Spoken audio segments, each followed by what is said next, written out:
welcome. And we have Council Member Linda Kochmar, um, Council Member Baruso, and Council President Honda. Did I miss any council members? I'm here too. Oh, welcome. Hi, Linda. I mean, Lydia. How are you? I'm good. Good, Okay. thank you. All right. All right. So, do we have any public comments? No public comment. All right. Thank you, Ade. We are moving on to committee business. The first item is item A, approval of summary minutes from October 27, 2020. Of approval. Go ahead. Go ahead. Councilmember Kraft's name is misspelled. It's Croft in the minutes.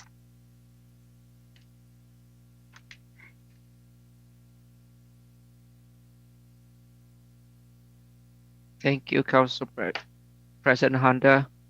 Yep, CR Should be A instead of O. is O. Thank you. Okay. All right. I'll move approval with the Correction. correction to correct the spelling for Councilmember Croft's name. And I second. Thank you, Council President Honda. Thank you for that. Is there any questions or discussion on the minutes? If not, all in favor, please say aye. Aye. Aye. Aye. The matter passed 3-0. We are moving to item B, police overtime expenditure. Will be presented by Deputy Chief Neal.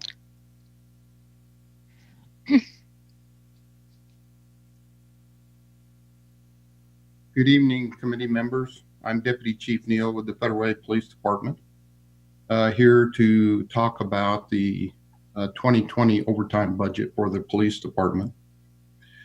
So the police department overtime budget is $1.01 million, which includes $767,000 for the city overtime, but then it also includes $239,000 for billable overtime, which is reimbursed overtime in the city that pays officer overtime wages for off-duty type employment, and then is reimbursed by those that they employ them. So as of September, we are over the allotted overtime budget by about 25%. There's reasons for those. What I would like to say is police overtime is very unpredictable. For instance, in the beginning of the year, we had an officer-involved shooting on New Year's Eve, which involved 7 police officers who were then placed on administrative leave for 2 months. In this particular instance, what that did is that was an entire police squad. So obviously, with minimum staffing, we had to replace those officers on overtime for those 2 months, which increased our January and February overtime budget quite a bit, about double each month. The other thing is we also had one homicide during the initial part of 2020, which homicide investigations, again, we have call outs, special teams, special equipment, and usually takes days, weeks, sometimes months, different overtime opportunities in order to investigate those types of crimes. That's what drove our overtime budget up during the initial stages of this year. There's other independent variables that happen quite often. That's where our overtime fluctuates, if you will.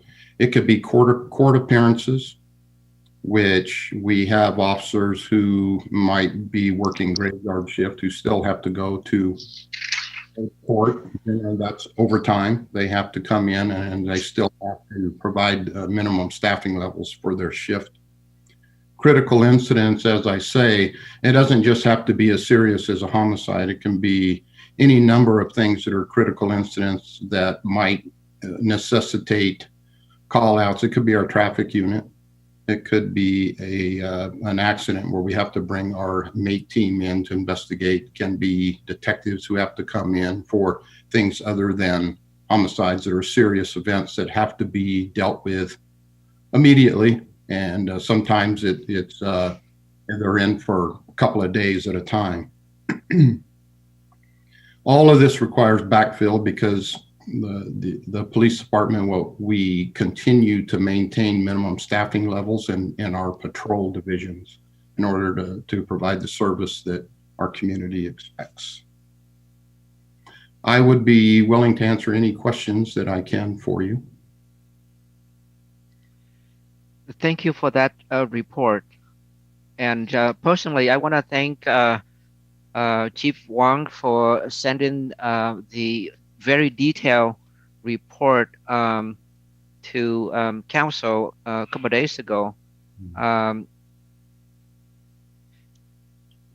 Is very clear. There was something happened during 2020 that impact the amount of overtime that we have to use. I was just wondering, I know that every year we have to use overtime because like the reason that you stated, sometimes things happen and the nature of the work that police officers do is totally different than anything else because you guys work 24/7, 365 days a year. I got all that. Right. I was just wondering, let's say if we increase number of officers, will that help reduce the overtime? I was just curious. It can, but when you look at the critical incidents, let's say, response that we have to have, generally those responses are from, let's say, our detective divisions. It could be our SIU, our special investigations unit, or detectives themselves, which does not necessarily impact our patrol. And so we might have full staffing in patrol, let's say, but still have to call in those special units. And generally it happens in the middle of the night. It's not something that we can predict when it's going to happen. So in court appearances, it really doesn't matter how many officers that we have working. If they have to go to court, they have to go to court. And that's a mandatory thing. So when you look at the types of things that we spend overtime on, those are the primary reasons. And so whether we have full staffing or extra staffing really doesn't affect those things. When we have a major event, such as the one or two that I mentioned first, we just have to respond to those, and really the staffing can help. I'm not saying it wouldn't help at all, but it's not going to have a dramatic effect on the overtime. Thank you.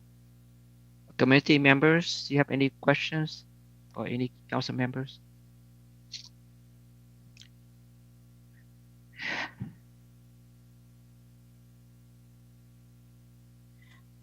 I did. It's your turn. Council Member Baruso, go ahead, please. Okay, thank you. Chief Neal, thank you for the report. I just had a question. Can you differentiate between how much backfill was done versus the operational one? I mean, I know that, in other words, so folks know, is the backfill has to be paid for, but at any time they go to court, that's also paid for too, correct?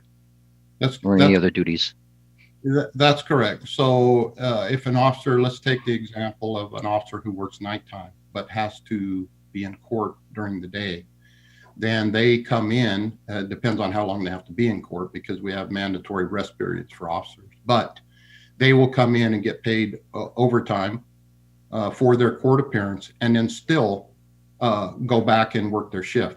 But if for some reason they are unable to do that and we are at minimum staffing, then we have to backfill that officer in order to maintain our minimum standing levels. So that's the unpredictability of this, is if for some reason the officers are pulled away or they're working something that they cannot remove themselves from, we have to backfill those positions. Okay, thanks, Chief. Thank you. Sure. Councilmember Asefa Dawson. Lydia? Yeah, I'm here. Thank you.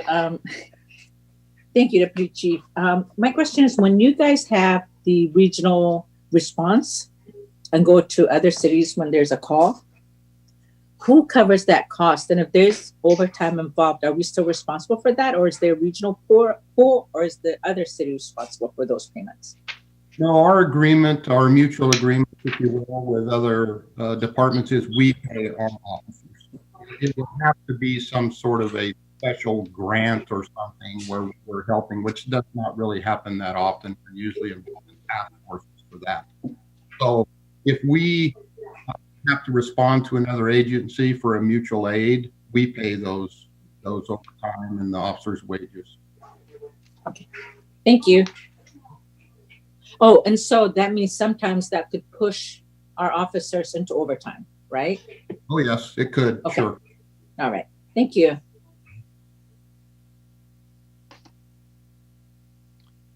Great. Anybody else have any questions, comments? I don't see any hands here.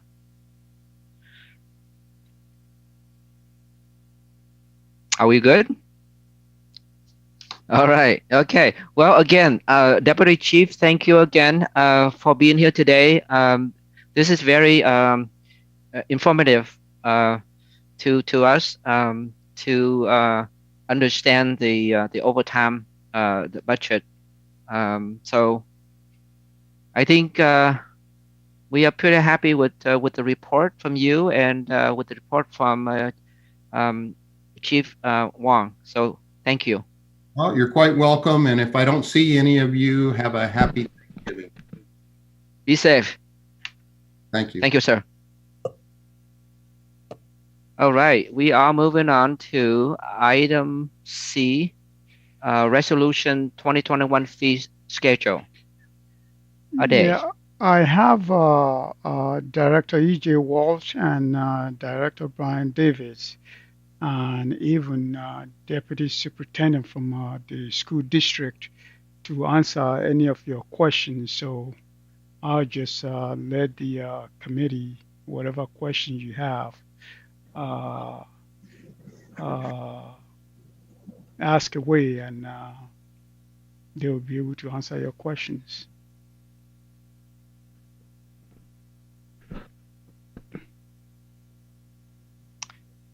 Council President Honda, I see your hands is up. Thank you. So, Ade, did staff get the questions that I sent by email? Oh, Or should I ask those? please ask them, please. Okay. I'll have to go find that email and ask them then. Can you tell us, we just got a revised fee schedule. Can you tell us what was changed on that? Part of what changed in there, actually, which Deputy Chief is still on the line. I can have someone. Actually, it was the part of the police department that made some changes to their fee for the animal shelter. Chase, are you on the line? Would you speak a little bit more about that? Yes, I'm here. Can you hear me? Yes, we can hear you. Okay. So on page 16 of the packet, the juvenile cat /dog under 6 months of age 6-month expiration changed from $10 to eliminating that fee because it's not used, according to Deputy Police Chief Steve Neal. And then on page 24 of the packet, the photograph duplication charge changed from $2 per photo or $10 a minute to per RCW 42.56 as amended, per the direction of Deputy Police Chief Steve Neal asking for the change in the fee schedule. And those were the only two changes from the original fee schedule sent out. Okay, I found my questions. If I can start asking. Just go ahead, please. Okay, so in section 1 on impound fees for animals, we're not going to charge in 2021. We did in 2020. Yes, I think that is part of what Deputy Chief Steve Neal, that is what they are proposing. Why would we do that? Wouldn't we be losing money at that point? I think justify. Let me see if I can reach Deputy Chief Neal for him to sign that.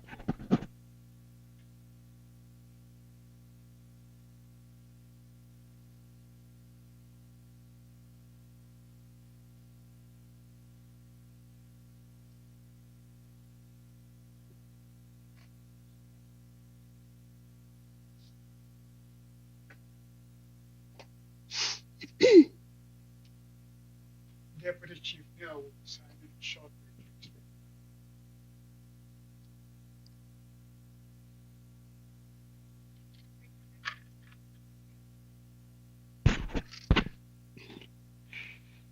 Sorry, Deputy Chief Neal will be signing on shortly, so maybe if we can move on to the next one till he signs on. Section 3 is building permits. I just want to make sure that those are in line with other cities. Okay, Brian Davis.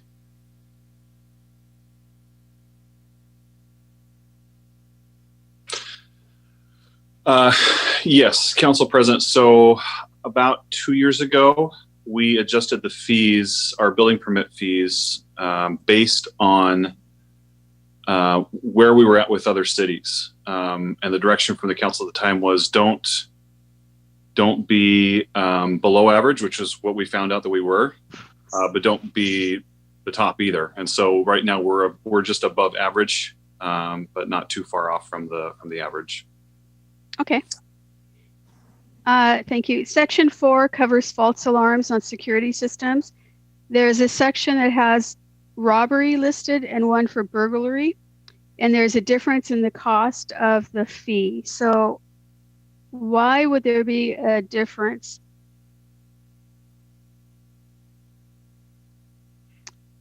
It's a false alarm that you're responding to. So why is there a difference? Chase, do you talk to the fire department to figure out what this was?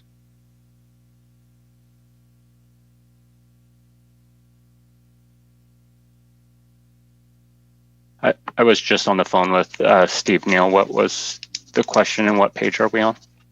I'm sorry. It's section 4. Okay. And it's false alarms. There's a section that says robbery, and there's a section that says burglary. And the fee for the false alarms are different for each of those. And I'm wondering why we would have different fees for those. I don't know exactly why that is, but they didn't change from the 2020 fee. The fees are the same from 2020 to 2021. It looks like on page 18.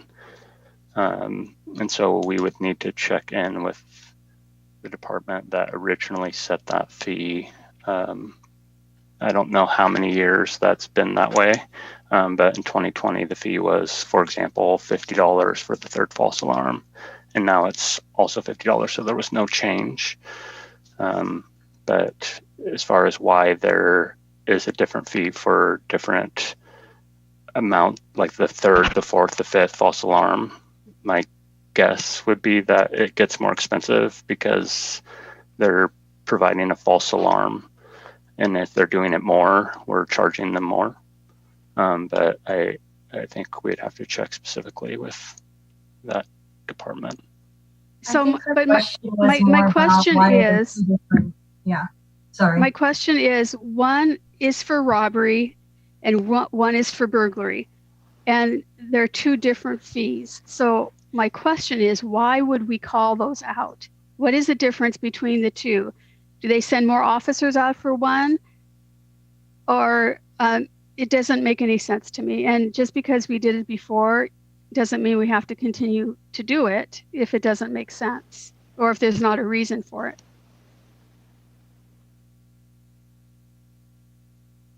I understand the question. I don't have an answer for it. Okay.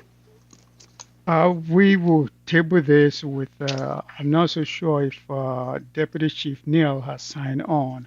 I think this is probably something that is done either by the fire department or the police. We'll have them, okay, come up with the explanation why they do that. Okay, Section 9 covers park and city use facility fees. My question on that is the PAC parking lot is being used quite frequently for different events lately. And also we have that very nice patio with the view of Mount Rainier and the park. And I can see that that can be an area that we could be renting out in the future for receptions or small parties. Is this something that the city would charge a fee for, or would Spectra be in charge of charging a fee for that? And if it's up to Spectra, does the city council have any say in charging a fee for the use of those spaces? It is city's property. If that is what the council decides to do, I think we can do that. It probably would involve some additional costs, either for those special events to have the place manned, or to put auto entrance where you swipe your key or swipe your credit card or something like that. But if that is something that the council wants to do, especially as we get more populated and people are using it, I think yes, it's something that we can do if that is what the council decides to do. Yes. Well, we don't have to do it this time, but I'd like to look into it because I do see that especially the patio area could be an area that people will want to rent for future use. So if it's, I think what we can do is have some staff study to be able to bring back what will it take either to man the gate or to put equipment to the gate for council to consider, and maybe to even see if we were to do that, what kind of a revenue stream will we have.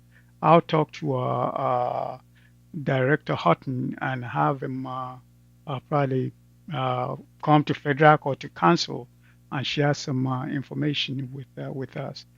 What would be your preference? Will it be at the council or will it be at FEDRAC? Chair Hong, would you like it to be at FEDRAC? Sure. Okay. Okay, I'll talk to him and.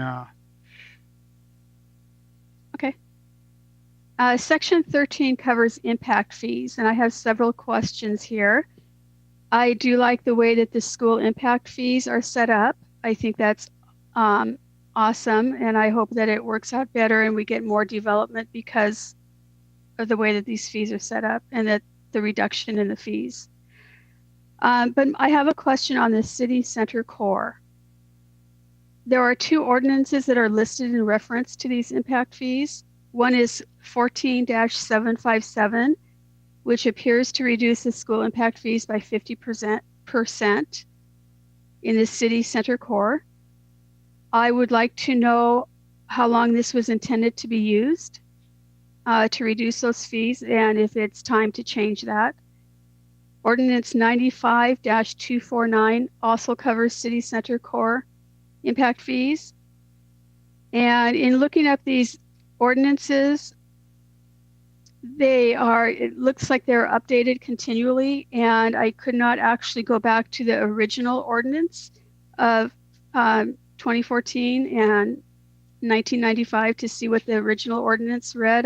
I could not do that. I asked staff for help, but I didn't get a phone call back.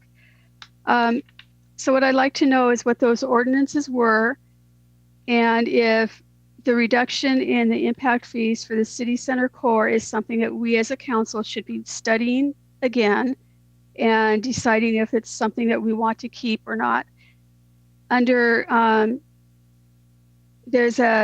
this section, there's a city center impact fee rate, and there's a residential section. It says both multifamily and senior housing would not be charged in 2021, but there was a fee listed for 2020. And I'm confused about that. And then I have a question on the traffic impact fees also. Do you want that at the same time? Let's do them separate because I'll probably need to take the first one and then EJ will take the second one.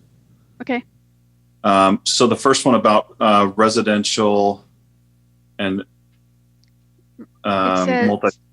yeah. Which, just trying to find that. Yeah, so I sent these to you, early yesterday morning, hoping that there wouldn't, you'd have time to look them up and be able to. And I apologize. As best I can tell, I never received anything. Okay. I don't know if that was sent to me or. I sent them to a day. Okay. So that's fine. So just talking through this. So I know, getting back to the resolution of the downtown reduction, I have read it, but I don't have it right in front of me. And I remember at the time that the justification was that there was not an anticipated high amount of anticipated students for housing downtown, that at the time that the resolution was passed, the nature of the downtown was not very conducive to youth activity or youth residential type arrangements. That's what's proposed now, is for that reduction to continue. I haven't discussed this with staff or anyone else. I agree with your intuition there that it might be time to revisit that because I think the nature of just cities and urban living is going to be a little different here than it was at the time that the resolution was passed. And moving forward, what is being planned for the downtown area is more commercial, retail, transit, and residential, and youth is not excluded from that. So I do think it's worth revisiting, and we can certainly pick that up at the start of next year. Or we can throw something together here real quickly before we want to put together with this fee schedule to take the reduction out until we can come up with something better. However you want to proceed on that. Well, I do think it's time to discuss this because we are talking about having multifamily in the downtown core with children. And that would certainly impact the schools. So I don't know if as the council we want to take this out now or have it studied and could we take it out later in the year after we study it? The city center core reduction? Mm-hmm.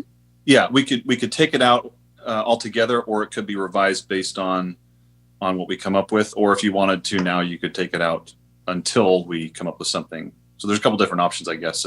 Leave it as it is. We'll come back. Yeah, go ahead, Brian. I just want to clarify that that's actually implemented by ordinance. So you can't take it out by amending the fee schedule. The fee schedule is simply reflecting what the ordinance says. So we'd have to pass another ordinance, which we can do, but we can't do that. We can't do that as part of passing the fee schedule, which is just a resolution. Okay.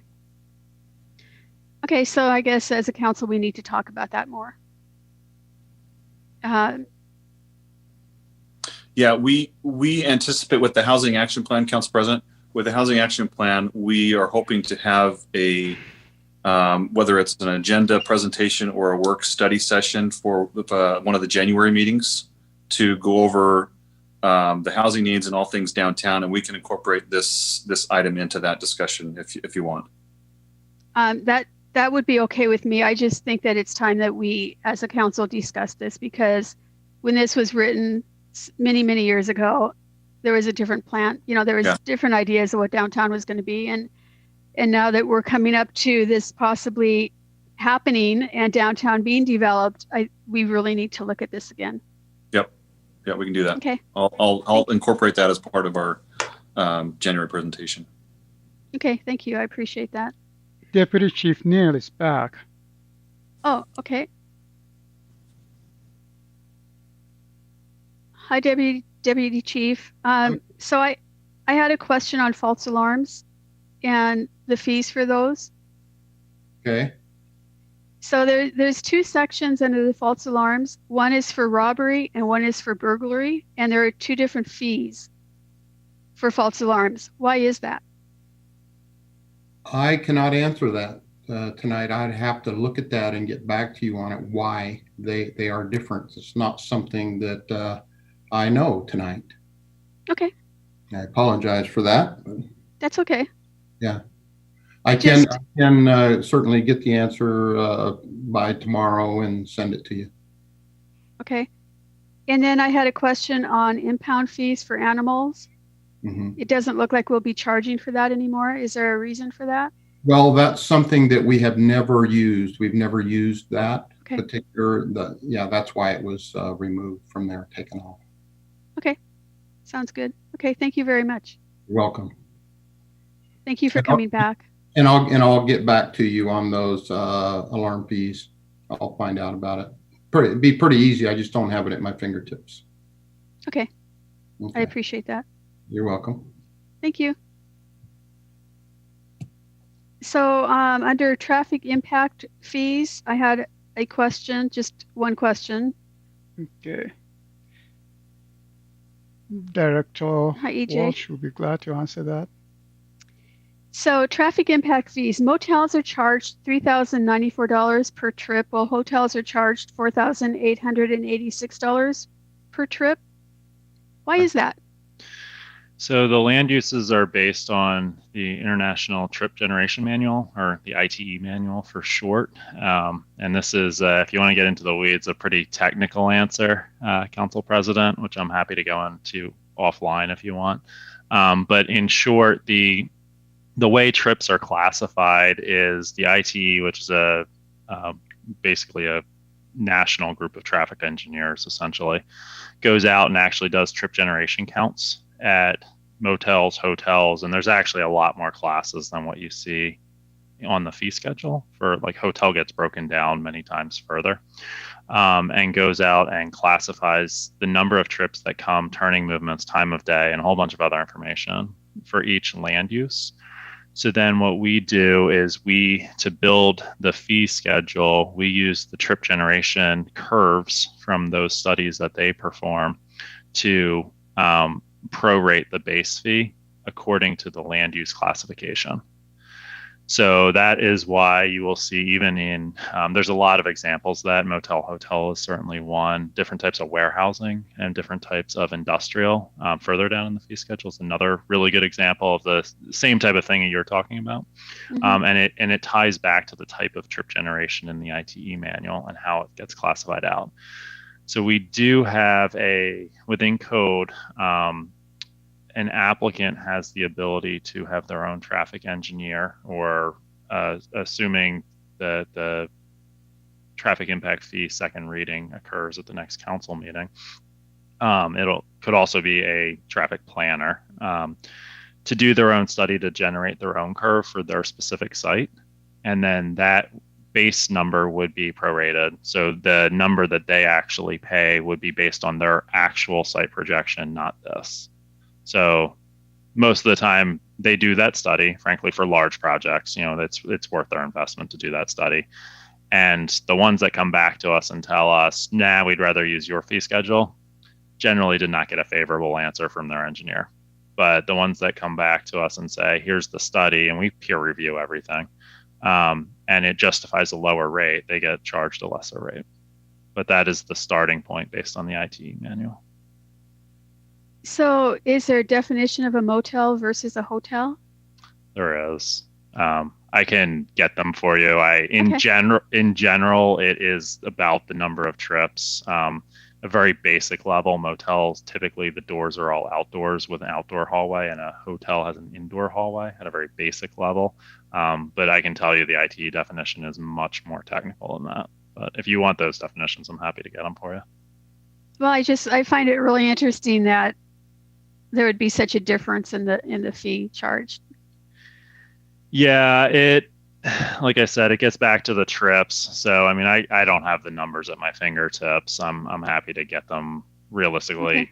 Most of my traffic staff's out tomorrow. It would be early next week that I could get it for you. Okay. But the trip generations for types of hotel are very different. And it just has to do with travel patterns of people. Okay. Okay, thank you. I appreciate that. Sure. So I'll be happy. Okay. Yeah. I'll be happy to send them over to you. It'll probably be Monday or Tuesday, just in. Okay, no problem. With the holiday, but I'm happy to send them over to you. Okay, thanks. Before you move on, can I ask a follow-up question to that, please? Sure. So, is that generated by? Do cities have any control over the amount, or is that just a general nationwide figure? Or who establishes that amount, that dollar figure? So the base rate is established by council, by ordinance. So that's the traffic impact fee presentation that Rick did at the last council meeting for the ordinance. That sets the base rate. So, and that's the conversation of it being, which the Master Builders Association was supportive of, going from approximately 4,000 to, I don't have the exact number at my fingertips. Call it 6,400 round numbers.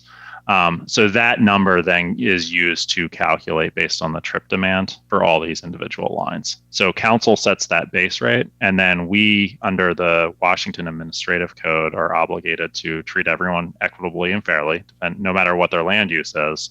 So we use ITE to prorate that, and you'll see some of them are less, meaning that they're generating less than one trip peak hour, and some of them are more.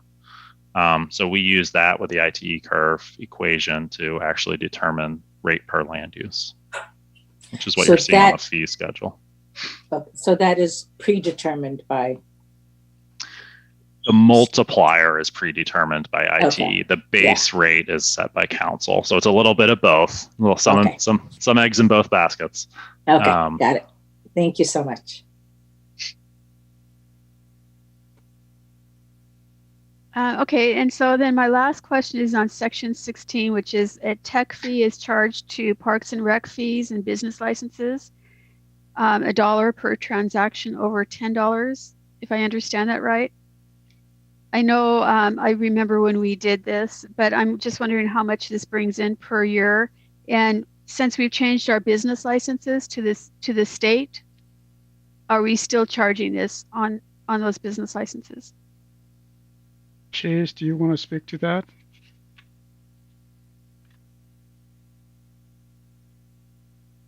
This is the fee for the technology fund that was set up within the city budget. I could look up the amount that we've received really quickly for 2019, for example. As far as how much we received in fees in the technology fund. One moment.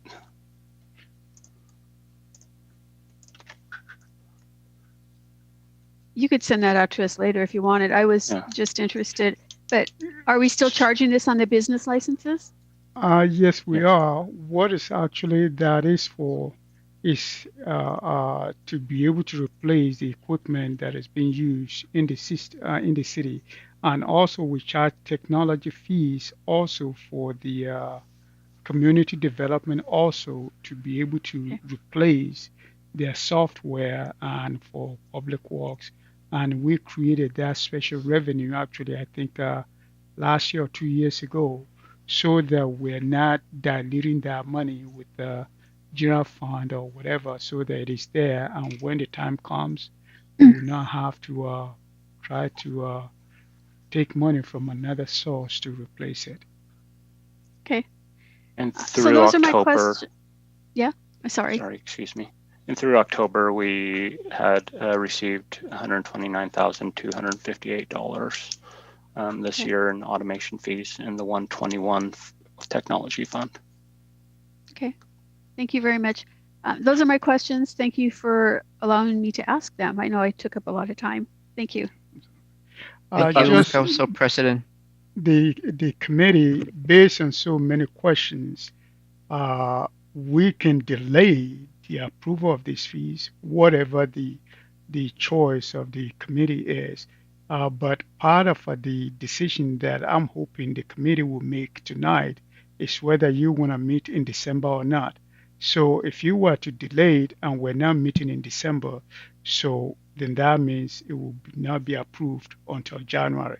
But if that is the case, it's not as if there's no fee in place.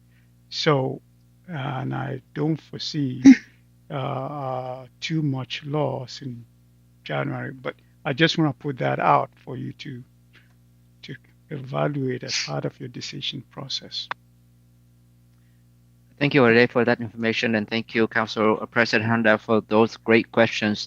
I do see a couple of hands up right now. First is committee members Linda Kochmar. Linda, go ahead, please. Hey, thank you, Chair Tran. And Council President, thank you for all your thorough questions. You had some of mine answered for me. But I'm back on 23, and I think we've already answered this, but I can see where we're going to have some developers who are going to have heartburn over the single family dwelling. You've gone from $4,127 for the impact fee to traffic impact fee to almost double at $7,054. Is there a reason for that to go up so high? EJ? Yep, I think either Brian or EJ will be glad to answer that. Yeah, so Councilmember, I'll answer that if you're okay with it. So this is again based on the traffic impact fee ordinance. I'm trying to find the specific line you're looking at on the fee schedule to make sure I'm looking at the same thing. It's on page 23. It's line A under the residential. But in general, so we did, and council also received a letter from the Master Builders Association expressing support for this. That the calculated fee of what effectively this should be if development were to carry the weight of development is approximately $22,700 per trip. So when we look at impact fees, it's a little bit of a balancing act, and to piggyback on what Rick presented a little bit, where we define it typically under state law as a triangle. So on one point you have the actual development fee that the developer is paying, and that's the numbers that you're looking at tonight.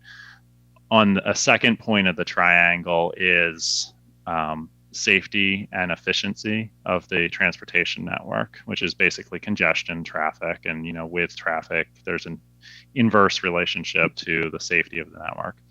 The third point of that triangle is what we're asking the citizens to pay.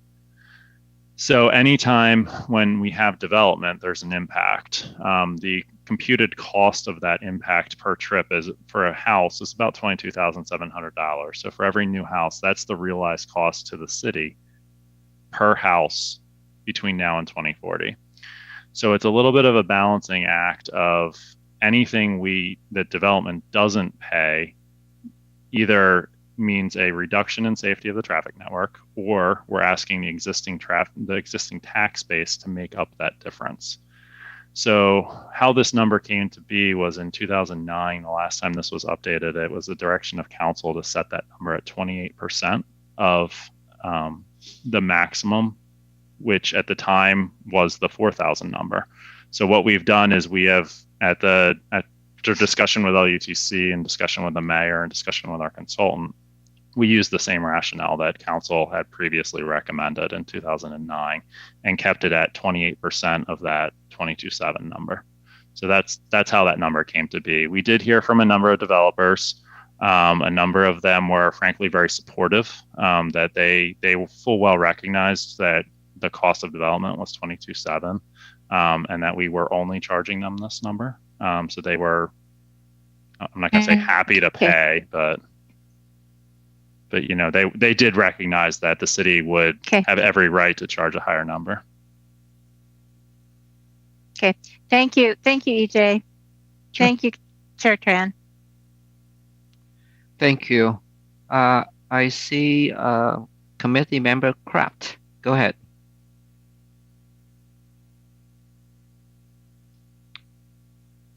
Leandra?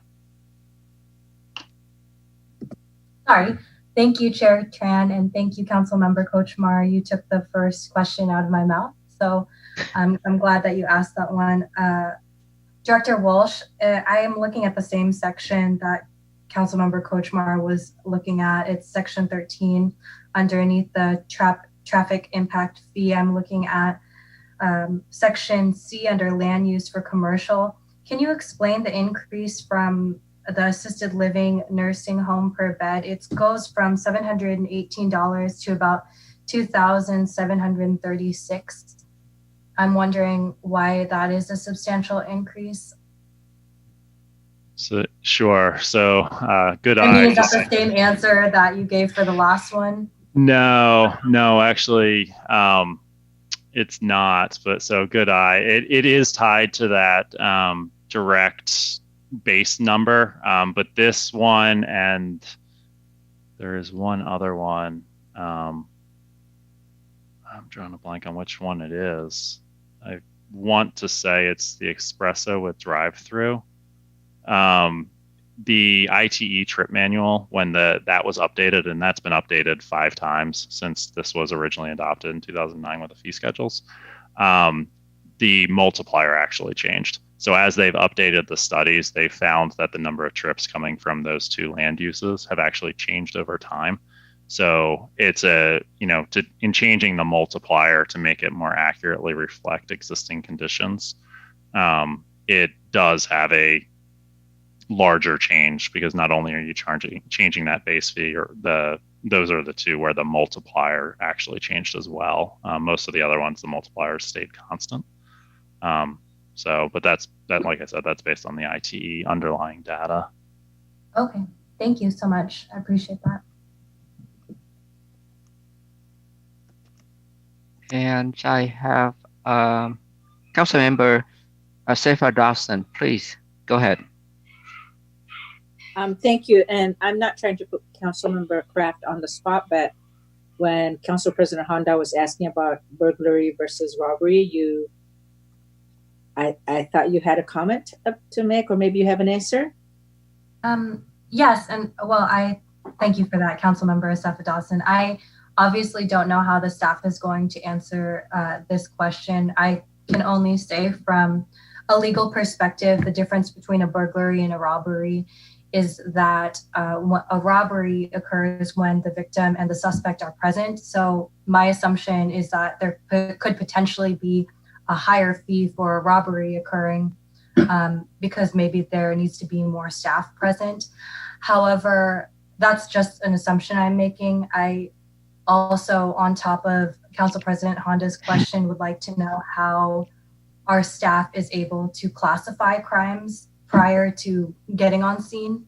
So, I mean, I'm assuming since it's a false alarm, they have to classify whether it's a burglary or a robbery, and then make that decision in how many staff people they send out. So I think I will follow up with Council President Honda to further ask the question to staff, because I'm just making assumptions right now as to why there is a higher fee.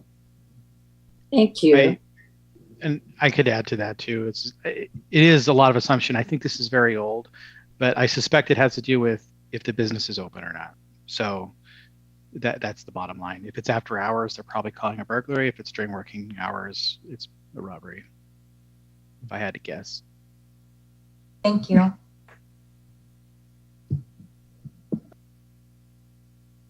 Great discussion. I don't see any more hands. Well, it appeared to me that we still have quite a number of questions that needed the answer. Those questions raised by Council Council President Honda as well as other council members. So my question to the committee is this: should we delay this maybe until next month so that we can get more additional information instead of taking the action today? Chair Tran. Go ahead. Chair Tran, I would ask the question of Deputy Council President Honda because she was the one with the questions, and if she needs the answers, I'm perfectly fine with moving it forward. But if she may, and she can get the answers in the interim, but she may want to delay it. So, Council President, what do you think? Well, I would like the answers to my questions, but this can be revised after the first of the year, right? You're on mute. Oh, thank you. Yes, it can be revised, and also council can also ask either for this clarification to be made at federal or to be made at council at the regular council meeting, since the council will have to do the consent under the consent agenda, because this will have been under the consent agenda. So whichever way, I think you have about 2 or 3 options for the whole council to approve it, so that we bring this answer to the council next meeting, or to approve it and revise it in January, or to approve it finally in January. You have 3 options, so whichever route you want to go is fine. I'm okay with approving it as long as we have the ability to revise it if necessary. Absolutely. If that's okay with the rest of the council. That's fine with me. So seeing that, then Chair Tran, I would like to move to forward the proposed 2021 fee schedule resolution to the December 1st, 2020 consent agenda for approval, with the understanding that this can be revised after the first of the year if necessary. And I'll second that. Okay, before we call for the vote, I just need to ask Ryan for his legal opinion. Ryan, can we go ahead and do that? Or yes, of course. Yes, the fee schedule can be modified at any time. It also doesn't have to go to consent. So this body can send it to any place it wants to send it. So if you want to put it on the business agenda to discuss it or to talk about this again at the main meeting, that's an option. But the motion on the floor is to send it to consent. Okay. Thank you, Ryan. Mr. Chairman. So, yes, go ahead. My apologies. If I could add one thing. And I appreciate Sally McLean at the school district for pointing this out. There is one correction that I would hope to add to the motion, and that is there is a fee that has been stricken, or that there's a strike through related to that ordinance that was, or the resolution that was previously discussed. Actually, it is an ordinance, 95-249. And as the city attorney pointed out, we can't amend this in the fee schedule. And so that would simply move forward with the CPI adjustment of 1.7% for that line item. So this is under school impact fees, and it's mixed use residential in accordance with ordinance number 95-249. In the proposal that you have, that's stricken through. And so the correction would need that would need to move forward as it's written, with the 1.7 increase that all the other fees within community development have moved forward. Okay, so then I would. I have a question about that. That was on one of my questions. So in 2020, we charged $10,385, and in 2021, it's $0. Is that because of what you just said? That's an error, and it should. Okay. So it would go up by 1.7% for 2021. Okay, so The exact amount is 10,561. Can that be put in by next Tuesday for our council meeting? Yeah, we can do Okay. that. Okay. So then I would correct my motion to read, I move to forward the corrected proposed 2021 fee schedule resolution to the December 1st, 2020 consent agenda for approval. Thank you. Can I have a second on that? I'll second that. Okay. We have motion, revised motion, and then second. Any other questions or discussion? Hearing none, all in favor, please say aye. Aye. Aye. Aye. The matter passed 3-0.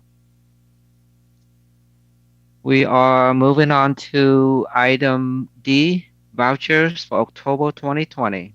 Ade. We've answered several questions on the voucher, and if there's any additional question, we'll be glad to take that on. Ade, thank you for that email. Certainly.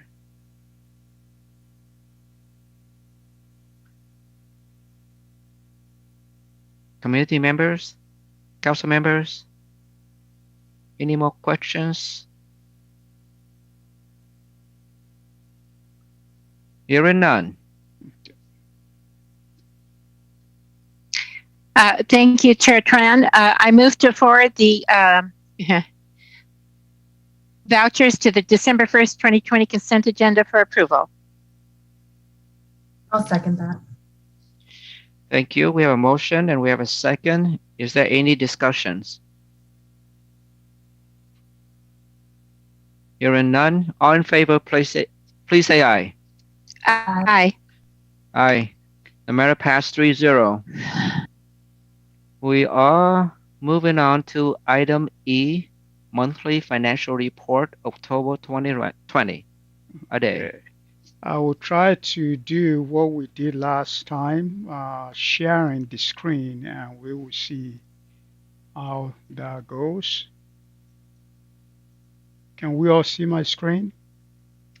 Yes. Okay. So going with the October monthly financial report, the major highlight in there, CD permit and fees is about 400,000 or 20% below 2020 year-to-date budget, and about 2.1 million below what we collected in 2019. And utility tax is about 0.2% below 2020 year-to-date budget, but of course, more than 2 million above what we collected in 2019 due to the addition of utility tax on water and sewer, and also the increase in utility tax for the garbage and recycle. Revenue in the general fund in total, revenues are below the year-to-date budget by about 1.4 million. That is despite the fact that we reduced our budget when we did the budget revision. But I think the good news in this, despite the fact that our revenue is still low, the good news is the total general and street fund expenditure are also below the year-to-date by about 4.3 or 11%. So despite the fact that we're short of revenue, our spending is also down. So if we're able to maintain these throughout the year, as Council President mentioned briefly last week, this is part of what will flow into our ending fund balance that we will carry into next year, that the city and the council may reappropriate the fund. These utility tax revenue received year-to-date, as reported on the monthly financial report, is 10.8, or 30% above 2019. Again, as we explained there, which is due to water and sewer, and you see 2.4 million year-to-date with no amount in 2019. Solid waste, about 216. Or 25% increase. I think despite the fact that your cellular phone, your cable, all are decreasing, even electricity, but the increase in water and soil and solid waste is making up the difference, and that is why the utility tax is still doing reasonably well. Federal Way Community Center, year-to-date revenue of 452,000 is below 2020 year-to-date budget by more than half a million. That is more than 50%, and below what we did in 2019 by close to a million. Uh, Also, the expenditure the expenditure is also 1.15 below 2020 year to date. So the revenue is down, and so is the spending. And the ending fund balance is 1.38 as of now, even though what is required is 1.5. Federal Way Community Center being a fund that can, based on the fund balance that the council established, if we are below like this, that means we will have to, at least if it stayed like that for 3 years, either the council will have to reduce the policy or find a way to subsidize that from the general fund. Because of the continued lockdown, I foresee, of course, the revenue will continue to decrease and the expenditure, because the expenses for the facility is not totally shut down. We're still paying utility, and we still have a few staff in there, so there will still be spending going on in the fund. The same thing as there must be the same thing as Performing Arts Center. And when you have gap between the revenue and the spending for those three facilities, that is additional pressure on general fund. Even though based on what we just talked about in the previous page, general fund may be doing well. But because of these three funds that may not do well, that may rely on general fund to subsidize them, so I think that is what may create some stress down the road. Real estate excise tax, 2020 year-to-date revenue of 2.7 is below 2019 year-to-date by 1.3, or 30, almost 32%, and below 2020 year-to-date by 218.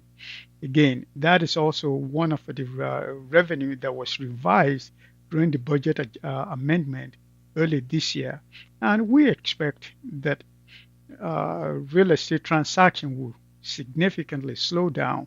But when this happens, if we lose revenue in REIT, that will affect funding of infrastructure, funding of road construction. It will not necessarily affect general fund, but it will affect areas that we spend, that we do infrastructure development. Ade, can I have questions, please? Absolutely. Thank you. On the reserve funds balance, you mentioned that we have 3 years to either make up the difference or to reduce the amount required to be on those funds. Yes. So when the clock will start, let's say if we don't meet the requirement, when the clock will start that time? The clock will start ticking the first year. At the end of the first year, that shows that we're not meeting that. Be careful. It's a double-edged sword, even though you can reduce the reserve policy. When we go out to borrow money, and it's similar to our own individual investment, and we're selling bond, and they look at the past 3 years and say, oh, you usually have about 70 million in cash balance. And because if we take a decision that we want to reduce our fund balance, which of course we can do, that will also show, say, okay, now your reserve has come down from 72 to 70. Are you in financial strain? So I think we need, even though yes, we can do that, but we need to keep an eye on that, what that may suggest to outside investor. If we don't plan to borrow money, it probably doesn't really matter. It may affect our bond rating. But those are part of the things that the bond underwriter and the bond rating agency look at. But the time start kicking the first year, so at the end of 2020, if in this fund we show a decrease, that 3 years start counting. So when I'm proposing the budget for 20, actually the following year, I should come to you and say, okay, this fund is short. This is my plan to get there. Because if we're short of 1 million, you are not just going to tell me the third year, say, well, then how come you can't make up this 1 million? That will create a problem. There needs to be a plan to say, okay, for the next 3 years, this is how I hope to come up with this money. If you wait till the third year, then it may create some major hardship. But yes, it's the option of the council. But Got it. Thank you. Thank you for that. For the general fund and street, if you look at our total year-to-date revenue, that is 34 million, and we're supposed to be having 35.5 million. So our revenue year-to-date is short by 1.4. But the good news is our spending is short. We've underspent by 4.2 or 4.3 million. So that is good, because the moment we allocate this budget, if people are spending based on what you've appropriated, if we had spent everything that is appropriated and we're short in revenue, that is a major trouble. That means we will not have revenue to fund what we've appropriated. But by having these, we still have a little bit of wiggle room, and that is a good thing, especially for the general fund and street.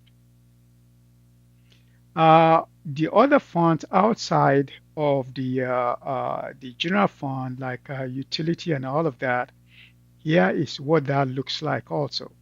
For all of these funds, we're saying we're just about 1.4 short in revenue. And of course, in the expenditure, we are only about 2 million. So reasonably well, that is also a good thing.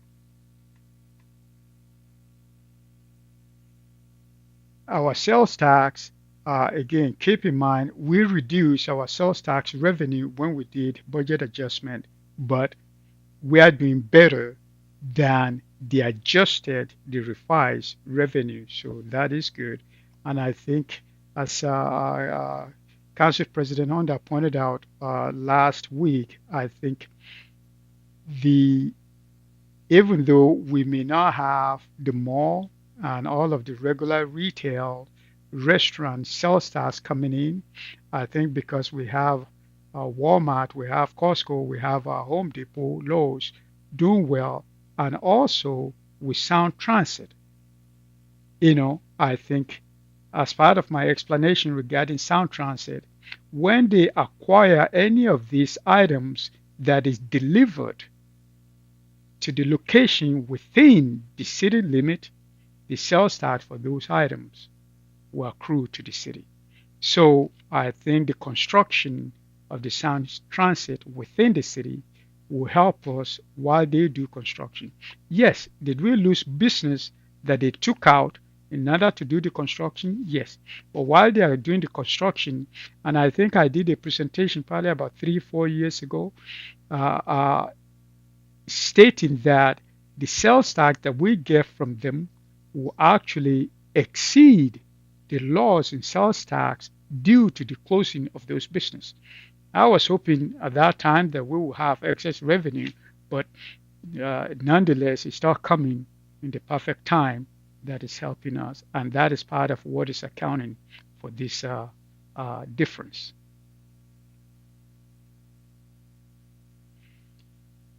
Prop 1, and the reason why I want to go over this a little bit, I know that the council often get a lot of call about, oh, how do you spend Prop 1, how do you spend this, and I think even though we report on this monthly, It is available to the council. It is available to the public so that they can see what is spent out of there. Uh, prop, if you see the major difference, look at July here. We put a budget, and that is after we did budget revision.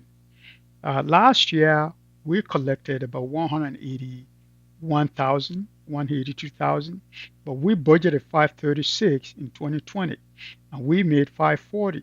That is when we got the retro payment for water and sewer. That is what that is. And also, this is what we've been getting since then, which again, you can see it exceeds what we received in 2019. And for Prop 1, this is what we pay out of it.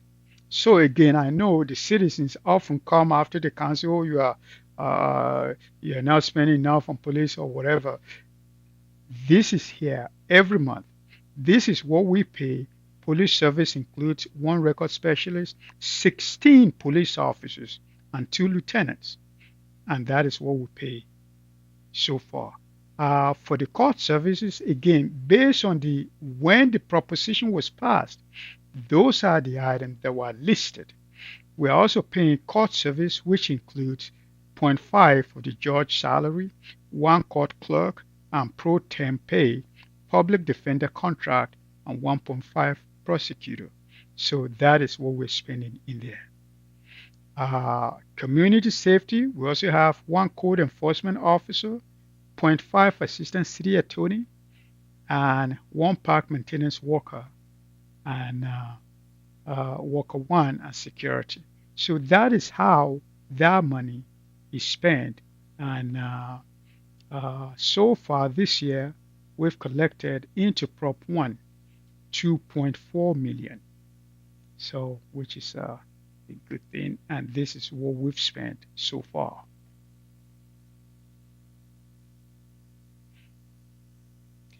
And again, here is the REIT.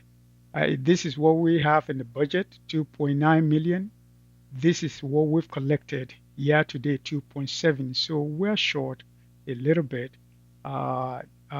Compared to 2019, it's only 1.2. Compared to this year's budget, it's only about 218,000. Hotel motel, even though it doesn't affect the general fund, but this is based on the action that the council has taken in supporting the restaurant. This is the business that is hard hit. But in terms of the revenue to the city, I think they've lost almost 54% of their revenue, even though, again, it doesn't impact general fund as much, but, we've lost a lot of our percentage in this particular fund. Police overtime, jail service, and this is part of the amendment that we made to the ending fund balance, which is what we're using the fund 2021. And I think we will probably still do well. This is 2018. This is what we spent in jail in 2018, 6.3 million.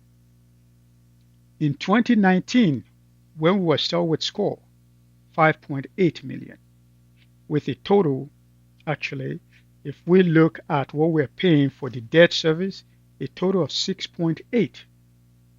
So this year, we budgeted almost 4 million, including the debt that we're still serving. So when you are considering what we are paying for jail, I think we should also keep an eye on this jail service, because we are paying for SCORE facility that we're now using. And even if we're using the facility, this is an extra cost on the side. So even with that, we're still doing better. So this is about 4 million that we budgeted this year compared to 6.8 million that we paid last year. So based on what we've spent to date to what we budgeted, so we budgeted about 4 million and we spent 1.5. Yes, we have major bond payment coming next month in December.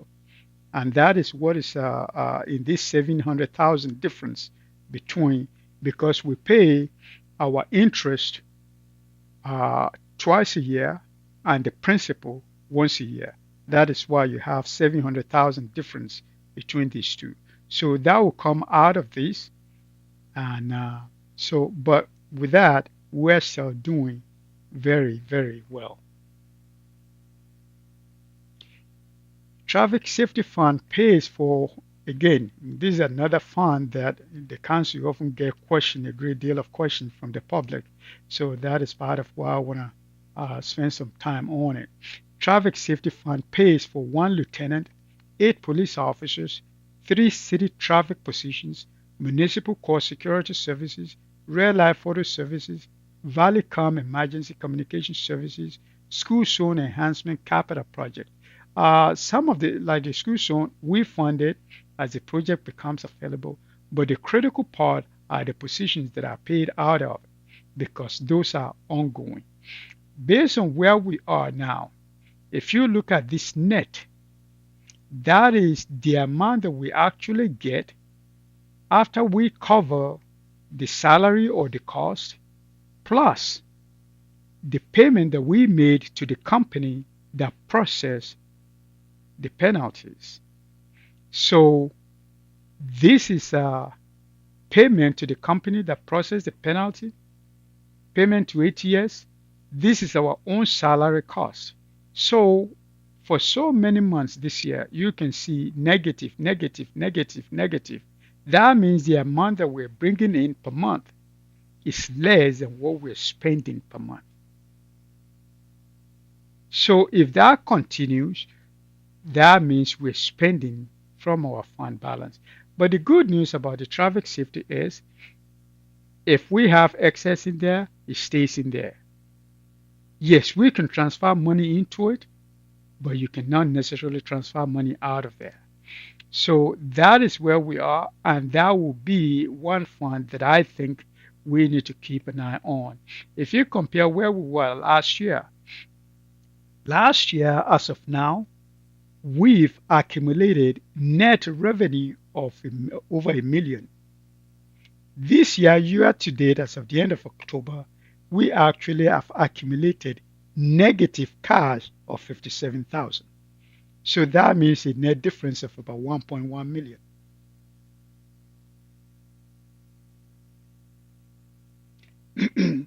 And this is Federal Way Community Center. This is what we think our budget should be for revenue. This is where we are because of the closure. So we're short by that much, about 53.8%. Unfortunately, our spending didn't go down as fast, unlike the general fund. Our spending didn't go, only decreased by 20%. So we only reduced below our budget about 300,000, but the revenue went down by more than 500,000. And that is probably part of why, as of now, we are projecting ending fund balance to be at 1.4 instead of 1.6. And by the end of the year, it will fall below where it's supposed to be. So the excess that we may have in general fund may be used here. But again, like Council Member Tran mentioned, we have 3 years, and so I wouldn't wait for 3 years for us to act, but we have 3 years to make that up. The same thing is happening with Dumas Bay. So this is what our budgeted revenue is supposed to be. This is where we are. This is what we are short. And our operating expenses supposed to be here, and we're a little bit below. So we're short of this. But see the difference in percentage. So again, looking at that, our fund balance, we're supposed to be by now at 1.6. We are at 1.4. So, and the budgeted amount, the required amount is 1.5. So for Dumas Bay 2, we are probably going to be short. Self-insurance, as part of the discussion for the budget purposes, okay, this is where we're supposed to be, about 3.37 million. We are at 3.1 million. And we had actually health insurance rate analysis meeting this afternoon. So, and as I mentioned at the last council meeting, they're expecting us to raise our premium 4% in 2021, 4% in 2022, 8% in 2023. So this is part of what they're looking at. You know, this is part of what they're looking at. So, just as we've seen in Dumas Bay and Community Center, the same thing right here in Performing Arts Center. So, our year to date here is this, and our spending is right here. So, and the debt payment also, we have a budget of 632, and yes, because we pay interest twice and principal at the end of the year, so we will pay almost 600,000 next month to service this debt. So,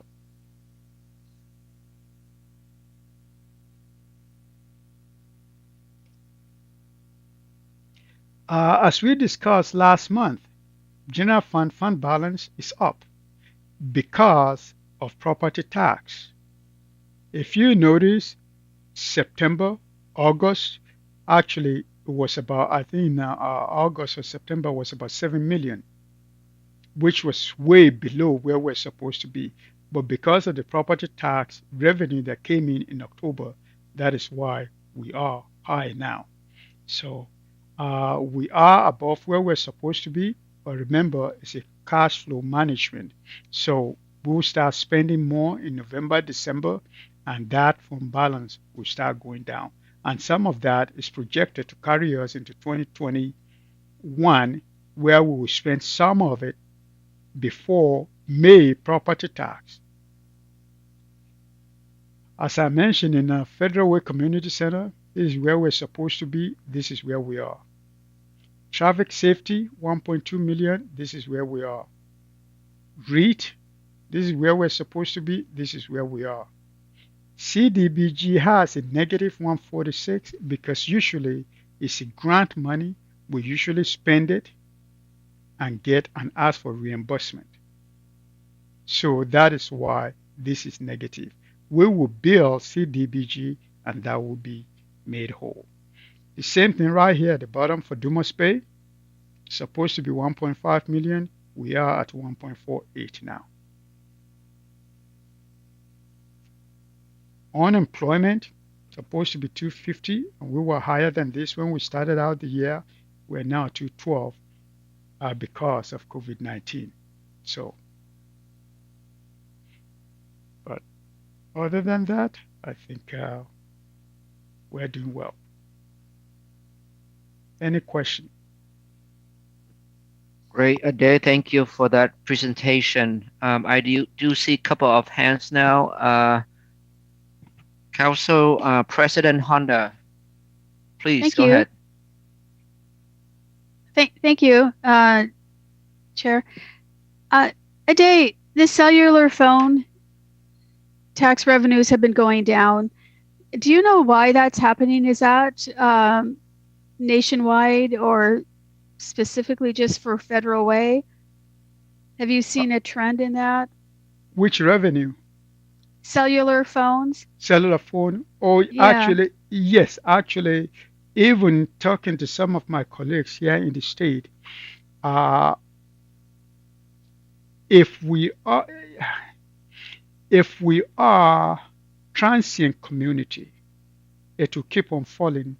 Because when you have young family moving here, if somebody else is paying their cellular phone, say for example, I have my daughter in Yakima. The cell phone is being used in Yakima, but it's being paid out of Port Orchard. So that is part of what is making, and it will get worse before it gets better. In the sense that most people actually, even when they move, they don't physically change their address because they are paying their bills online. They get their bills electronically, so it doesn't really matter what the physical address is. That is what is affecting a cellular phone. Yes, you have some communities that are increasing, but majority of the communities that are decreasing is because of that. Is there anything we can do to change that?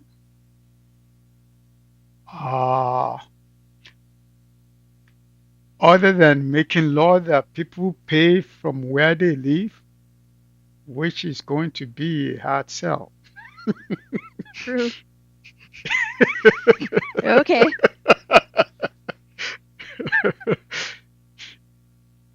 All right. Thank you. Mm-hmm. Nice try, though. Oh, yeah. Well, could it go on our legislative agenda? It could be a statewide thing. Okay, I do see committee members Linda Kochmar. Thank you, Chair. Thank you, Chair Tran. Ade, would you go back to your presentation on page 93? Okay. At the bottom.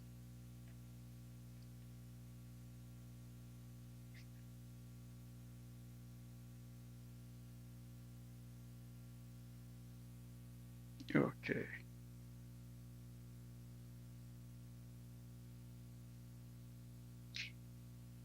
Okay, down to the utility tax total. Property tax total. Yeah, there you are, right there. Okay. Okay. It says utility tax total 7.75%. Okay, I just want to point something out, and I have some questions, but of the utility tax, okay, so if you go back to the beginning of our city, we started with several percent, basically, of the utility tax to purchase Celebration Park and to maintain the park. And then we increased that, we added more to that utility tax to pay for road overlay. People always said we had the best roads in any city around. And that got up to 6%. And so we're always talking about Proposition 1, which is 1.75% of the total, 7.75%. But we never talk about the 6%. Now, the 6% you've got included as far as utility taxes, which is fine. Yes. But I never see a line item for, you always got the line item for the Performing Arts Center and the line item for the Dumas Space Center, and that's easy because those are buildings. But I never see a line item for operating and revenue for Celebration Park. And the reason why that's important to me to understand the difference, because the revenue that we get in from Celebration Park is way lower than our operation maintenance. And the reason I would like to know those numbers is because if we talk with trying to get some federal money for turf fields, I'd like to be able to present the difference between, we know the value that park has for our tournaments, but I need to know the amount of money that we're spending on maintaining the grass fields versus the turf fields. As well as knowing what the revenue is. Okay. We can try to track that. As of now, that is not tracked separately.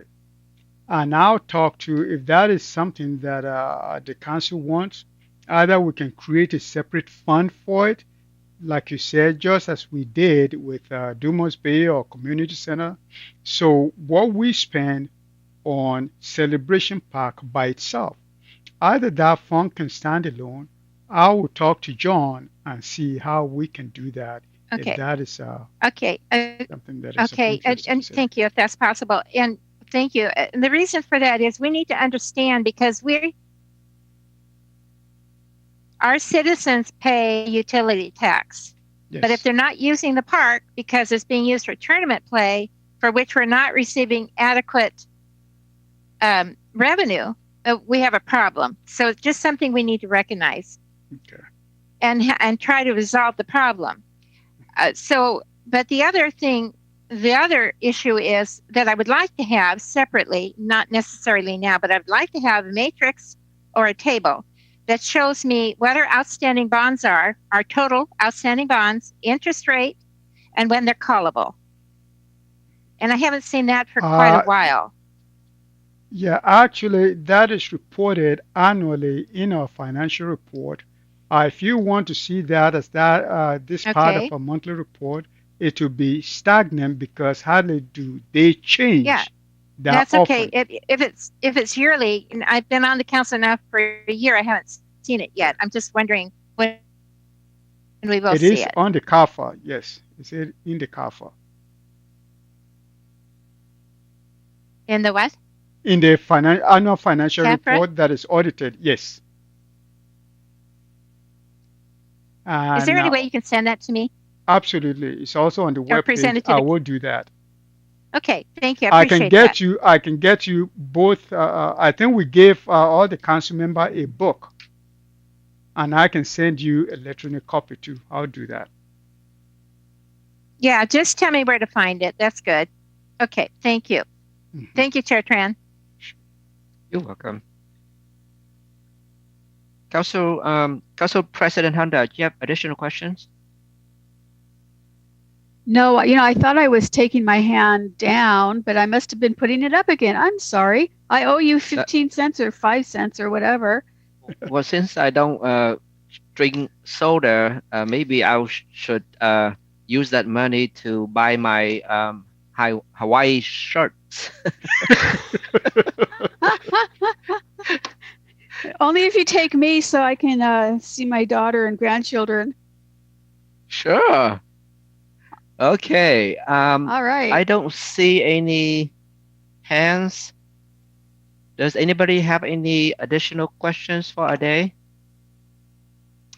Actually, I do. I'm sorry. I almost forgot. Ade, if I remember correctly, you mentioned that we pay our bonds every 6 months. Am I correct? We pay interest We every pay 6 interest months, and we every pay the 6 principal months. once. Yes. Okay. What? Why not pay quarterly? Or is that something doable? Because I would think if we pay quarterly instead of every 6 months, we will reduce a little bit of interest, right? Yep. Actually, that's a question that has never crossed my mind. Most has always been twice a year. So, but you know, for the past 20 something years, it has always been there. But that makes sense. It's something that I can next time that I can ask. Yeah, I mean, just like our mortgage. I mean, some people pay monthly, some people Yeah. pay, bi-weekly, and that reduce quite a lot of interest in the long run. So I'm just Absolutely. curious. Absolutely. And especially when we have cash to service it, it makes sense. Yeah. I'll look Okay. into it before the next bond. Thank you, sir. We cannot change the one that we have now, but if we're putting a new bond, I think it's something that we should explore. Great. Thank you. Okay. There's no questions, no discussion. May I have So, Chair go Tran, ahead. you're looking for a motion? Okay. Yes, Hey, I please. vote. Hey, if we're going to Hawaii, I vote for Kauai. Okay. I'm ready. Okay. Okay. Chair Tran, I move to forward the October 2020 monthly financial report to the December 1st, 2020 consent agenda for approval. I'll second that motion. Thank you. We have a motion. We have a second. Is there any discussion? Hearing none. All in favor, please say aye. Aye. Aye. The matter passed 3-0. And now we are moving to item F, Open Golf Budget Software for Yes. discussion. I just want to solicit from council we're trying to develop this software, and what would you like to see? I'm really excited about this software. I think the beauty of it that I'm hoping that the council will have access to certain reports, the public will have access to certain reports. Uh, yes, I know some standard information like the voucher that you get now, that you'll be able to have access to it electronically. I think so. I guess I want your input in what it is that you want your report to look like. So Uh, either you can take time to think about it, but I think part of what I'm hoping for is hopefully early next year, we may not be able to complete all of it, but at least we have something, that we can start using and start building on it. And hopefully, whatever it is that we build is not going to be carved in stone. It's something that we may be able to tweak here and there, but I think it needs to be something that is interactive, that some of the questions that you often ask, you're looking for this particular vendor. When did we pay them last? Something like that. So I guess I need some feedback from you so that we can make sure that we set up something that you will use and that will benefit, you know, the citizens. Ade, thank you for that offering. Can we email you and let you know our input? Absolutely, absolutely. The other thing that I would We've started a committee. We've been working since we used COVID-19 to acquire the software. So we've been meeting regularly with the software company, establishing our chart of account. And I want whatever the council want, I want to make sure that gets in at the ground floor so that we can start building. We may not be able to do all of it, but at least I want to make sure that it's part of what we start working on the ground floor. the other suggestion that I want to make is that maybe you can open this up to entire council so that every members will have input, not just the FedRAC committee. Okay, absolutely. That would be great. So, Council President, on that, how do you want to I can talk to the mayor to see how he wants to get it on the agenda, whatever it is. So maybe that is where we need to go. I think we can send something to Jerry Lynn. If you can send an email to Jerry Lynn asking council members for their input, you can send it out to all the council. Okay. But I do have a question for you since you mentioned vouchers. Okay. So will we still get the FedRAC reports as they are now, or will the FedRAC reports change? You can, if we want to change it, actually, this is an opportunity. I'm actually hoping that you'll be able to get it electronically. But there are some things from my perspective that are useful to you. But there are some things that you need to look at it from your point that, I don't want to be the one telling you what you need to know, but let me know what it is that you need and see if we can incorporate. I think the report that we use now is good, but I think it will be better if it is something that is useful for you. So I will try to create something like this in electronic form on the system that anytime we'll just tell you, maybe at the end of the month, the report is updated and you can go in there. We will provide some training on how to go in there where you be able, and the beauty of it is, say for example, like the report that we just went through, you click on the sales tax revenue and it may be able to tell you January through December, or it may be able to tell you the 5-year history, which the paper that you get now is carved in stone. I want something that you'll be able to click on the button and it will expand.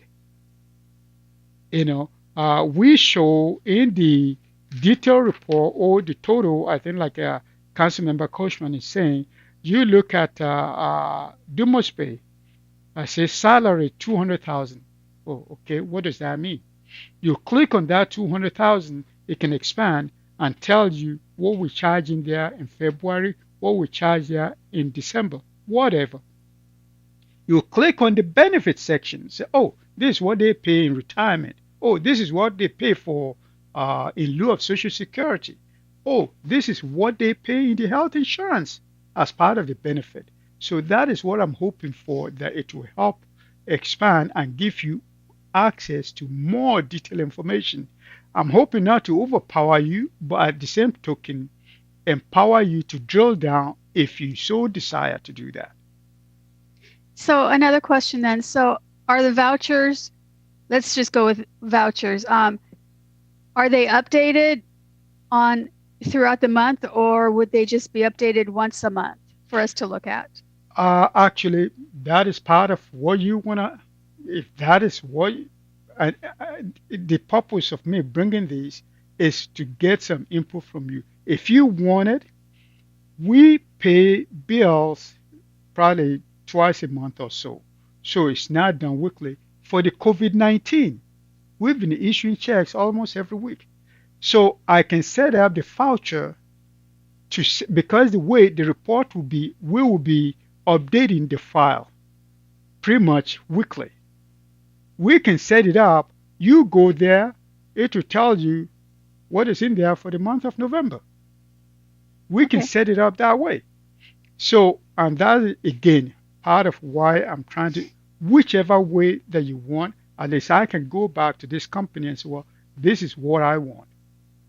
How can we make this happen and see what they can do? So we have so much flexibility now, especially before we build all the blocks. You know, if we know what we want, we can make sure those blocks are flexible to be able to accommodate your needs. So if you want it as updated, we will be, as I explain it, they will not be able to corrupt our system. We will be downloading or uploading our data to them. It's not going to come into our system. It's going from our system into their system, and we'll be doing this weekly. So if we're doing it weekly, we can set it up for that report to be available, say, November as of today. You'll be able to see a full October, you'll be able to see a full September, but if we're updating the information weekly, you should be able to see what it is in there now in November. I know the November is not over yet, but what have they posted in there?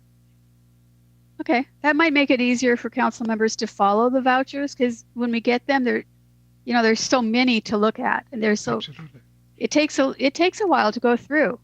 So if we can see them more often, perhaps it would be easier. Yep. Thank Actually, that would be, I think that would be, and if we let the council know it is there, at the end of November, they can go and look at the entire November, but if they want to venture in there weekly, it will still be there. And like you said, it will be more in small chunk, so absolutely. Thank you. All right. We have Councilmember Baruso. Go ahead. Thank you. Thank you, Chair Tran. Thank you, today. I just had a question today. So you're talking about building this and sending it off. So are you just kind of wondering, is there a template that you're using or that you have, or is this all from scratch? This template is fresh. I can see what other entities that are using the system, what they've done. But what I'm trying to do is not necessarily just copy somebody else. I wanted to meet what we need, at least push for what we want, not what somebody else wants. Yes, I have a template of what other people have done, but I think we need to approach it as, no, this is what I want. And if that is not doable, we may settle for what other people are doing. So yes, there's something that other people have done, but I think like this monthly report, I'll try to copy what we've done now. But I think one of the things I've gone through Three, system implementation. The mistake people often do make is they are buying a new system and they are creating the new system just like the old system.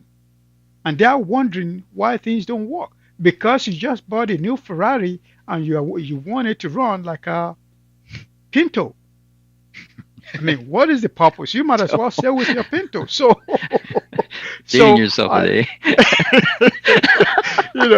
but I don't know. I like to make sure that we think outside the box. Otherwise, if we just replicate the old system that we're running away from in the new system, I think it's a waste of money.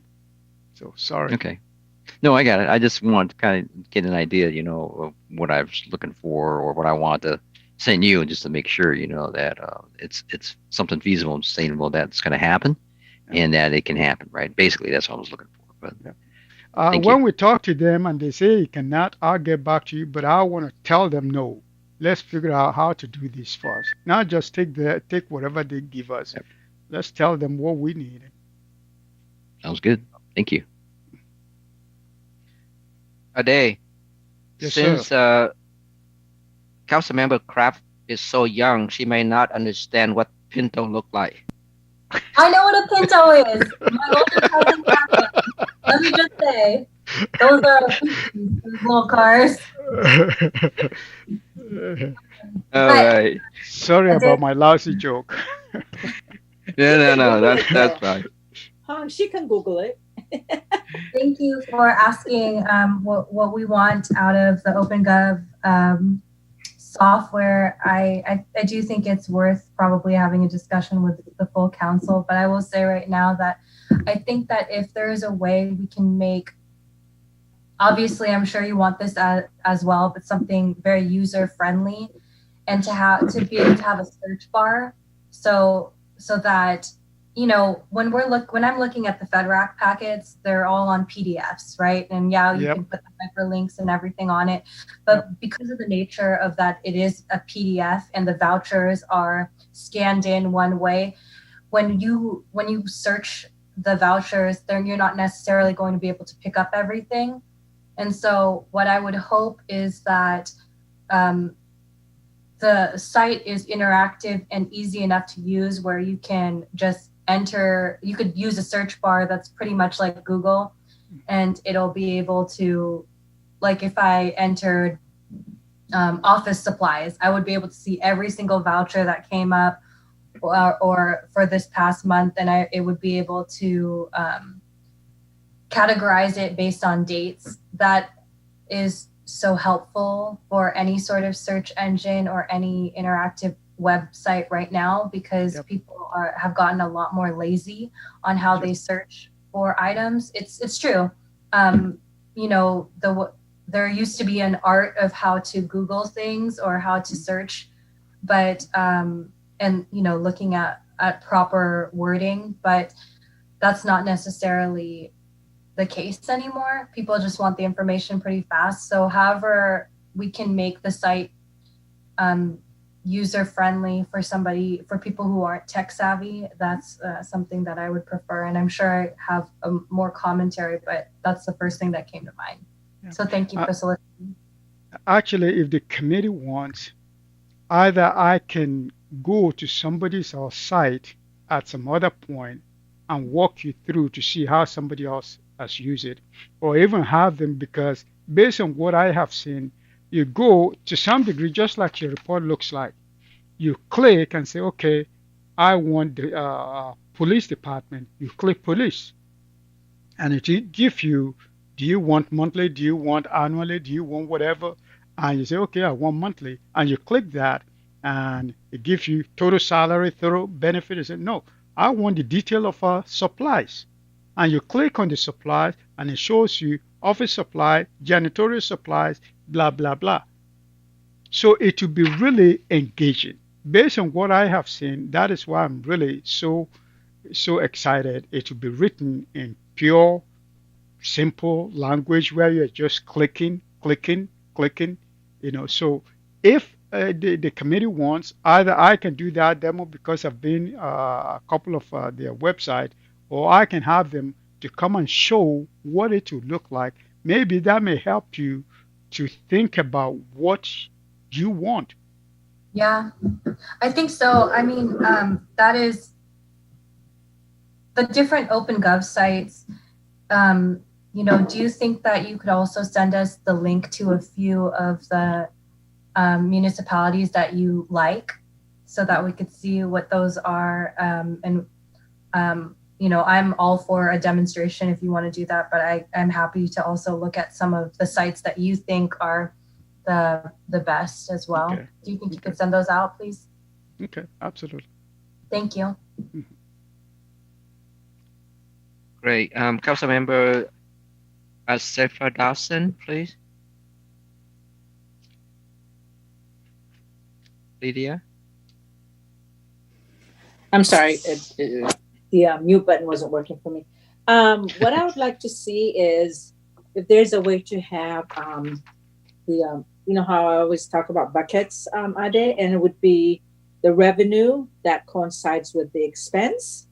Mm-hmm. But there's, even if it's color coded or something. So if we go look at where the money is, where the revenue is, and then it would compare what the balance is for that revenue. But I want it to be side by side, so I know, so we can see what was spent to get it to that balance. Yeah. Does that make sense? Yes, actually it does. Actually, okay. You're going to have access to see what the directors have now. Like I said, where you'll be able to see the detail, if that is, just by clicking, it will be able to show you, okay, police, show you the revenue, the monthly, and the detail and the spending. Yeah, but for instance, what I'm saying is, okay, let's say REIT, right? So you have the revenue for REIT right here, and next to it would be how we're spending it. So it doesn't necessarily have to be by department, yep. But it would be actually, here's REIT, and here's how we spent it, and here's the balance. Yep. So it's right there, you're looking at it. It's almost like side by side rather than here and then down here. Yes, it will. Okay, that's what I'm hoping for the budget process. God help me, you're going to have more detail for the budget process than you care to know. And where you will have, now what you see is a lump sum. You will be able to drill down and, well, anyway, we'll see. So that is what I'm hoping for, that you'll be able to drill down, be able to see, okay, fine, he's asking for 20,000 now. How much did he get 3 years from now? How much was the budget 3 years ago? That you'll be able to go back, and be able to see how much part of what I'm selling to the directors is they will be able to see what they request, what the finance department process, what the mayor process, and what comes to the council, and what the council change it to, so that you can actually see about 5 different side by side. In addition to what a council member Asfadelson was mentioning, you'll be able to see the budget, the year-to-date spending, the balance, and the detail. I think I'm hoping that it will be really, I hope it will not be overwhelming, but it will be there if it's needed. Great. Thank you for that information. So we are coming to our last item on the agenda, and that is December 2020 FedRAC meeting.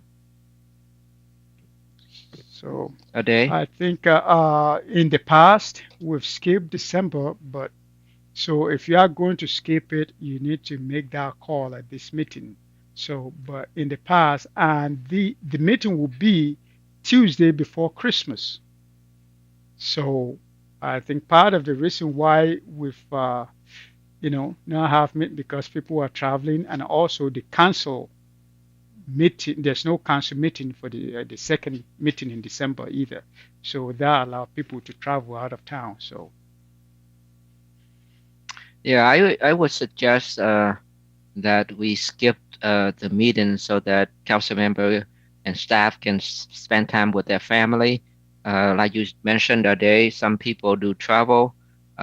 So my recommendation would be to cancel the meeting, but I'll leave it up to the other two committee members. Chair Tran, do you need a motion?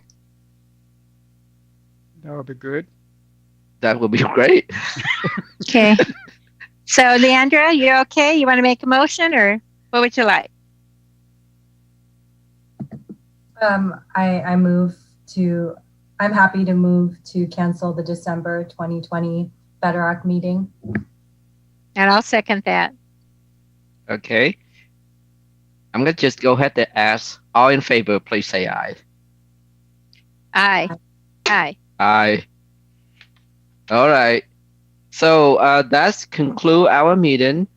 Thank you, all council members, council president, Honda, staff, and if I don't see you, please have a good Thanksgiving and be safe out there. And You Merry guys too. Christmas. Thank you. Happy Thanksgiving. Happy Thanksgiving. And Merry Christmas. Oh yeah, that's right. We'll see you before Christmas. Yeah. We'll see you next week. I'm There's gonna a look council for. meeting That's next true. week. I guess that's true. Yeah. I'm gonna look for a Is it- Pinto. yeah. Oh my God, Jalen It's already called- canceled the meeting. Yeah. Thank you. Greg, it's called Do Not Buy. My daughter had one in high school. It broke down on Vashon Island, and some bikers rescued her. Holy my crap! Pinto Vegas Gremlins, right? They, There you go. All right. Thank you. Okay. Everyone. Good night. Thank you. Good night. Bye. See you guys. Good night, everybody. Good night. Be safe. Bye bye. Good night.